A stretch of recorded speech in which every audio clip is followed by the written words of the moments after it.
Halo seluruh siswa SMA Kalam Kudus kelas 12 MIPA dan kelas 12 IPS dalam pelajaran biologi lintas minat. Kita ketemu lagi dalam pembelajaran pada hari ini, bagian kedua dari materi pertumbuhan dan perkembangan, tentang faktor-faktor yang mempengaruhi pertumbuhan dan perkembangan pada makhluk hidup. Dengan kompetensi dasar yang sama, pada bagian pertama, sekarang bagian kedua, kompetensi dasar yang sama menjelaskan pengaruh faktor internal dan faktor eksternal terhadap pertumbuhan dan perkembangan makhluk hidup. Nah, adapun tujuan pembelajaran pada saat ini, yaitu pertama, setelah mempelajari materi ini, kamu bisa mendeskripsikan faktor-faktor internal yang mempengaruhi pertumbuhan dan perkembangan tumbuhan. Yang kedua, kamu dapat menjelaskan fungsi beberapa jenis fitohormon. Dan yang ketiga, kamu dapat mendeskripsikan faktor-faktor eksternal yang mempengaruhi pertumbuhan dan perkembangan pada tumbuhan. Nah, itu yang merupakan tujuan pembelajaran pada saat ini. Nah, saya harap seluruh siswa dapat mengikutinya dengan seksama pada hari ini. Nah, kita belajar faktor yang mempengaruhi pertumbuhan dan perkembangan pada tumbuhan. Yang pertama, ada faktor internal. Faktor internal itu adalah gen atau hereditas yang diwariskan dari induk atau orang tua. Kemudian yang kedua, hormon. Nah, untuk tumbuhan ada beberapa hormon yang mempengaruhi pertumbuhan dan perkembangan. Mengenal fitohormon atau hormon pada tanaman. Fitohormon merupakan zat yang dihasilkan di jaringan non-spesifik atau meristematik apabila tanaman mendapat rangsangan. 5 fitohormon utama pada tanaman: auksin, giberelin, gas etilen, sitokinin, asam absisat. Auksin merupakan hormon yang berperan dalam pembelahan dan pembentangan sel, merangsang terbentuknya buah dan bunga, membentuk akar adventif. Kinerja auksin dapat terhambat oleh cahaya yang berlebihan. Semangat teman-teman, jangan loyo. Kita lanjut setelah hitungan ketiga. 1, 2, 3. Selanjutnya, giberelin membantu perkecambahan biji, aktivitas kambium, menyebabkan tanaman tumbuh tinggi, menghasilkan buah tak berbiji, menyebabkan tanaman lebih cepat berbuah, dan ditemukan pada bagian bunga dan batang yang dihasilkan oleh tumbuhan tinggi dan jamur. Hormon etilen mempercepat proses pemasakan buah, menghambat pemanjangan batang kecambah, mendorong gugurnya daun, menebalkan batang, memacu perkecambahan biji, dan ini dilepaskan oleh buah-buahan ketika sudah tua. Berikutnya asam absisat sebagai penghambat. Biasanya hormon ini terdapat pada daun-daun dewasa. Fungsi hormon asam absisat membantu pengguguran bunga, mengatur pembukaan dan penutupan stomata, menurunkan kecepatan pembelahan, menyebabkan dormansi, mengurangi pemanjangan sel. Hormon sitokinin untuk merangsang pembelahan sel, membentukkan tunas pada batang maupun pada kalus, menghambat efek dominansi apikal, mempercepat tumbuhan memanjang. Dan masih ada fitohormon lain yang dihasilkan tanaman, antara lain kalin berperan dalam proses organogenesis yang berfungsi untuk memacu pertumbuhan organ-organ pada tumbuhan, akar dan batang. Asam traumalin untuk regenerasi sel apabila tumbuhan mengalami kerusakan jaringan. Selanjutnya ada brasinosteroids, berfungsi dalam menstimulasi pertumbuhan melalui pemanjangan sel dan pembelahan sel, serta mempengaruhi gravitropisme serta ketahanan stres dan diferensiasi silem. Ada asam salisik untuk mengaktifkan gen yang memproduksi senyawa pertahanan terhadap serangan patogen. Hormon jasmonates berfungsi mendorong terbentuknya protein pertahanan yang berguna untuk melawan serangan patogen dan organisme pengganggu. Selanjutnya, asam peptida merupakan hormon yang berfungsi untuk pertahanan tumbuhan, ikut serta dalam pengendalian pembelahan sel dan pembesarannya, dan ketidakcocokan serbuk sari terhadap diri sendiri. Ada zat poliamin dalam pertumbuhan tanaman dan perkembangannya, dan ikut serta mempengaruhi dalam proses mitosis dan meiosis. Ada nitrit oksida untuk banyak hal pada tumbuhan karena bertindak sebagai sinyal dalam respon pertahanan dan perkembangan tumbuhan. Berikutnya ada strigolactones. Ini menghambat pembentukan tunas cabang sehingga tumbuhan dapat bertambah tinggi.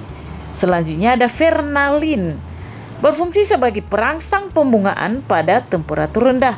Dan yang terakhir, karikin, berfungsi sebagai stimulan perkecambahan biji. Oke, selanjutnya kita akan bicara tentang faktor eksternal atau faktor luar yang mempengaruhi pertumbuhan dan perkembangan. Yang pertama, nutrisi. Nutrisi dibutuhkan oleh tumbuhan dalam pertumbuhan dan perkembangannya dan dapat berupa unsur atau ion. Nah, unsur atau ion dibutuhkan oleh tumbuhan yang sangat esensial atau penting dibagi atas dua kelompok, yaitu pertama unsur makro dan unsur mikro. Nah, apa yang dimaksud dengan unsur makro di sini? Unsur makro adalah merupakan unsur yang dibutuhkan oleh tumbuhan dalam jumlah yang banyak. Unsur makro antara lain karbon, hidrogen, oksigen, nitrogen, sulfur, fosfor, kalium, kalsium, dan magnesium. Sedangkan unsur mikro itu harus ada, sangat penting ada dalam tubuh tumbuhan, tetapi dalam jumlah yang sedikit. Nah, contohnya ferum, boron, mangan, molybdenum, zinku, kuprum, kobalt, nikel, dan klor. Berikutnya pH atau derajat keasaman, bukan pA ya, pH. Nah, contoh ketika tanah itu dalam keadaan sifatnya asam, maka itu juga mengganggu proses pertumbuhan, maka harus ditambahkan kapur ya agar sifatnya netral sehingga jenis tanaman yang tidak bisa hidup dalam keadaan asam itu akan hidup dengan baik pertumbuhannya. Nah, selanjutnya kadar garam. Nah, ini juga mempengaruhi di dalam proses penyerapan ya zat ya atau transport zat. Selanjutnya oksigen. Ya, kamu ketahui bahwa oksigen itu jika kekurangan oksigen, maka sel di dalam tubuh akan mengalami penuaan atau mati. Ya, bukan hanya pada tumbuhan, manusia juga demikian karena oksigen dibutuhkan di dalam proses pembongkaran zat makanan yang kita konsumsi, ya, yang telah diserap oleh tubuh di dalam sel. Selanjutnya cahaya. Mengapa dibutuhkan oleh makhluk hidup? Sangat berpengaruh, ya, karena berperan dalam proses fotosintesis. Ya, kita ketahui bahwa sumber energi primer itu adalah cahaya matahari. Kemudian terjadi fotosintesis, di mana cahaya foton dari matahari ini akan ditangkap di dalam atau oleh klorofil di dalam daun. Nah, kemudian pertumbuhan tumbuhan juga bisa lebih cepat di tempat yang gelap. Nah, itu ketika terjadi perkecambahan atau sering kita kenal dengan etiolasi, ya. Nah, tumbuhan juga akan membelok ke arah cahaya, ya, ketika ada cahaya matahari. Tentu ini kita ketahui dipengaruhi oleh rangsangan untuk mencari cahaya. Dan ada hormon-hormon yang akan rusak karena adanya cahaya juga. Nah, itu semuanya mempengaruhi. Selanjutnya, berdasarkan respon tumbuhan terhadap panjang penyiraran, maka ada istilah yang disebut dengan fotoperiodisme, ya, sehingga tumbuhan tersebut dibagi atas 3 kelompok. ya, berdasarkan respon tumbuhan terhadap panjang penyinaran. Ada yang disebut dengan tumbuhan berhari pendek atau short day plant. Kemudian ada tumbuhan berhari panjang, long day plant. Dan yang ketiga, tumbuhan berhari netral atau neutral day plant. Kamu bisa lihat gambarnya, contoh-contoh jenis tumbuhan hari pendek, netral, dan hari panjang. Nah, kemudian suhu. Suhu mempengaruhi kerja enzim. Mengapa? Ya, pada umumnya tumbuhan akan tumbuh dengan baik pada suhu yang optimum, yaitu antara 10 sampai 38 derajat Celcius. Nah, ketika di atas itu, maka ini akan mempengaruhi kerja enzim di dalam proses metabolisme.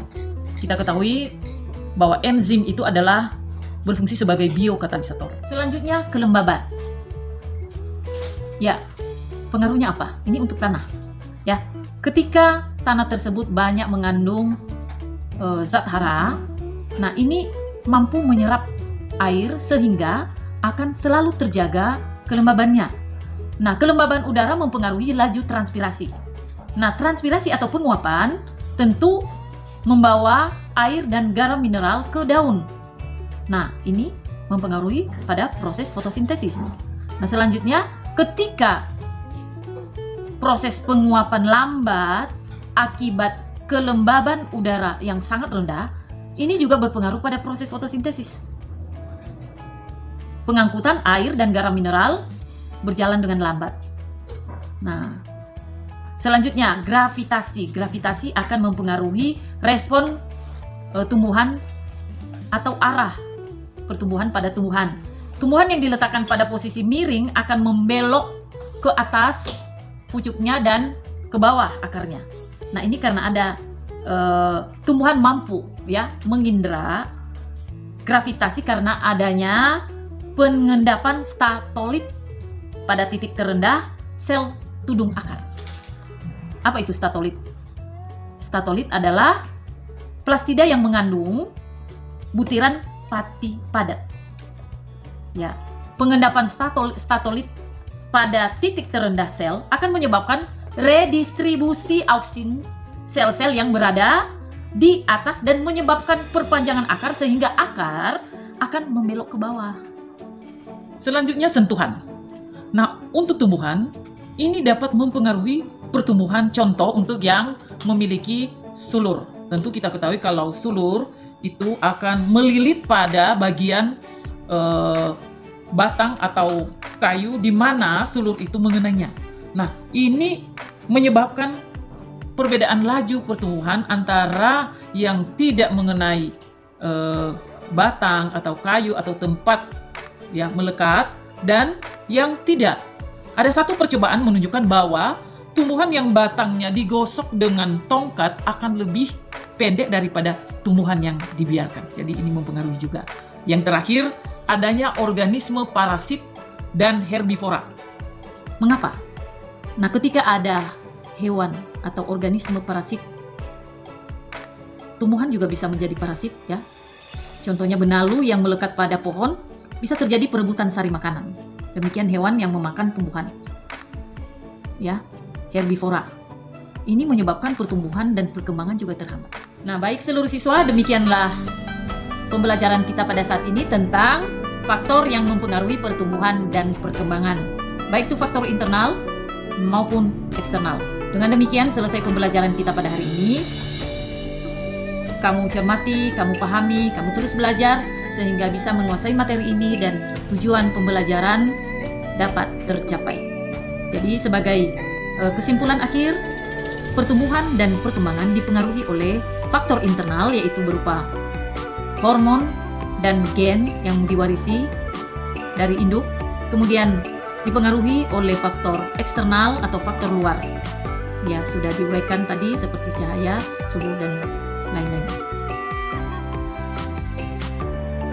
Demikian pembelajaran saat ini. Ibu harap kamu bisa meresponinya dengan lebih lagi mempelajari materi ini. Sampai jumpa pada pembelajaran berikutnya. Tuhan Yesus memberkati.